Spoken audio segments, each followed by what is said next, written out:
বাথুলি থেকে আমি গাড়িতে উঠছি, উঠার পরে এই জায়গা থেকে টান, আমরা আর কি উঠে এসে বসবো, এই বসার চান্স দিতেছে।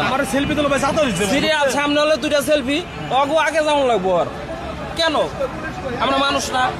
আচ্ছা, গতকালকে বেপরোয়া চালানোর দরুন একটা সেলফি উইরা যায় পড়ে গেল মেন রাস্তা থেকে কত দূরে, দেখেন না এই ঘটনা কিভাবে দেখার পরে রং চালালেন কিভাবে? ভিটটা হলো ব্রেক মারছি, ভিটটা হলো কুলায় না ব্রেকে, মানে ভিটে আর কি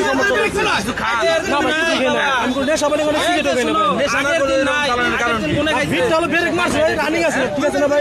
আমার রানিং আছে না, ব্রেক কুলায় পারে না ভাই। উড়ে যায় বাচ্চাটা পরে আমার পাও ছিলে গেছে,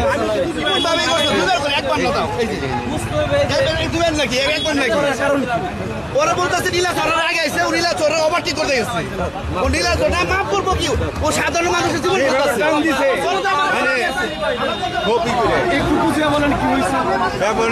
আমরা উঠছি, ওঠার পরে ও এমন জোরে টান দিছে মানুষ নাই, আমরা বসে হারা পারি নাই।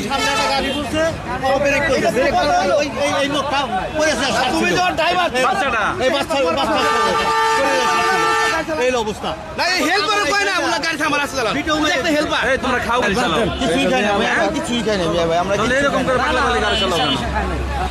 দর্শক, গতকাল দেখছেন যে ভয়াবহ অ্যাক্সিডেন্ট হয়েছিল শিবালয় উপজেলার বরঙ্গাইল বাস স্ট্যান্ডে। একটি সেলফি পরিবহন হাই রোড পার হয়ে বিমানের মতো উড়ে আঞ্চলিক রোডের দুইটি ব্রিজের মাঝখানে পড়ে গিয়েছিল। নীলাচল পরিবহনের গাড়িটি সেম বেপরোয়া চালিয়েছিল, যার জন্য ছোট্ট শিশু পড়ে গিয়েছিল।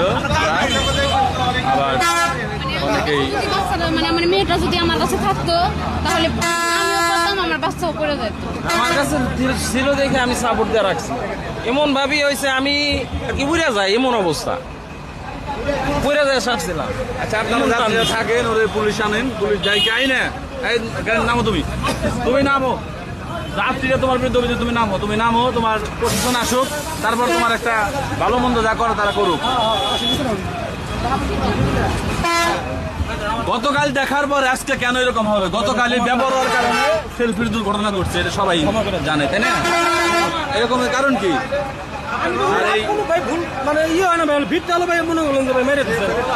এই নীলাচল পরিবহনের মালিক যিনি আছেন, এই গাড়ির নাম্বারটা আপনি দেখে রাখুন। আপনার ড্রাইভারের বিরুদ্ধে কি ব্যবস্থা আপনি নেবেন সেটাও আপনার এবং নীলাচলের যে মালিক সমিতি আছেন। আপনার নাম কি? আমার নাম। বাড়ি কোন জায়গায়? বাথুলি। কত বছর ধরে গাড়ি চালান? 7 বছর। এরকম কেন করে কেন? যাতে সব আমারই বাইক লাগবে, ওই জন্য ভিটটা মারছি ভাই, চলো এই ছোট বাচ্চার অবস্থাটা কি হয়েছে? আমিও বুঝতেছি ভাই, মানে আমি তো ওরকম রাত চালাই না গাড়িতে, বালি বলি ফালাই দেবো গাড়ি টাতু করে নেবে, আমি ভিটটা মারছি ভাই। এসে রাত কারে বলে? প্রত্যেকটা যাত্রী বলতেছে পইরা গেছি, বাচ্চা পইরা গেছে, আমাদের ব্যাগ পইরা গেছে, সব। তারপরে কিভাবে এটা রাত হইলো না? রাত হইলো না কিভাবে?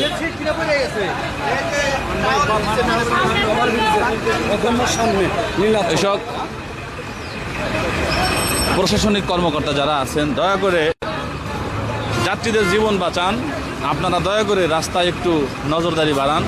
এই ড্রাইভারগুলো যে বেপরোয়াভাবে এই গাড়িগুলো চালাচ্ছে, তাদের বিষয়ে দয়া করে একটু ব্যবস্থা নেন।